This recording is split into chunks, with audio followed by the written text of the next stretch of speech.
Hello everybody, welcome back to WAV.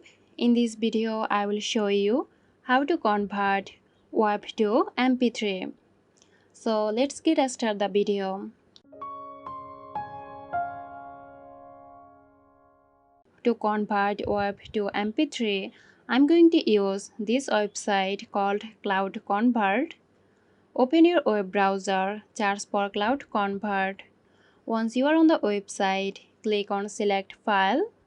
Locate and select your WAV file, then click on Open. Now click on this arrow and select MP3. Click on Convert. It may take some time to convert your file. Okay, it's converted to MP3. To download this, click on the download button. So there you go. I hope this video helped you out. Stay tuned for more helpful tutorials here at WAV.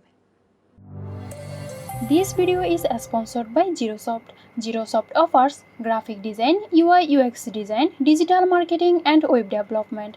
Elevate your brand with Zerosoft today. For more details, check the description box.